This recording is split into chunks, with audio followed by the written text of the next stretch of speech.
Ibiza by'imvura biheruka byasenyeye abaturage benshi ku buryo hari abacumbikiwe n'abaturanyi no ku masite yashyizwe hirya no hino mu gihugu. Iyi miryango yifuza ubufasha bwo kongera kubakirwa. Abaturanyi nibo bagerageje kumfasha, bamfasha ibyari birimo, bimwe biragenda.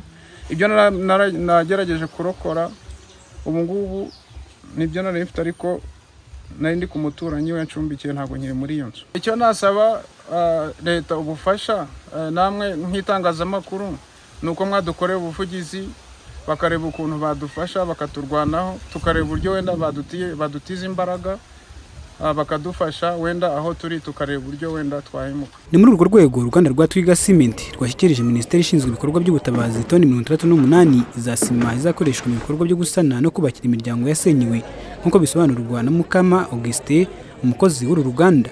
Yego kuko ibintu byo gufungura, aho abavuye mu byabo bakinga umusaya, ni ibintu byihutirwa cyane, ariko kandi ubwo buzima barimo tuzi ko na leta irimo irashakisha uburyo bwose ukuntu basubira mu buzima busanzwe kugira ngo ibi bihe barimo bibe bigufi bishoboka.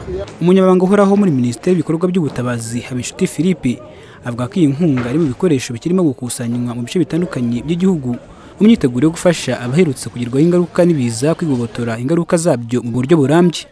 Ibyo bazubakirwa birimo birategurwa, kureba za sites zizakoreshwa bubakirwa. Ibyo ni ibikorwa biri gutegurwa, ariko mu gihe ibyo bitegurwa no kwegeranya ibikoresho bizakenerwa nabyo ni igikorwa gikwiriye kandi cyatangiye gukora. Uretse ibikoresho birimo gukusanywa, Minisiteri y'ibikorwa by'ubutabazi ivuga ko kugeza ubu binyuze mu buryo bwashyizweho bwo gukusanya inkunga yo gufasha abaherutse guhura n'ibiza, hamaze gukusanywa miliyoni zisaga 110 z'amafaranga y'u Rwanda yunganira ubundi bufasha butandukanye guverinoma imaze iminsi yahawe abaturage. Patience Ishimwe mu karere ka Musanze.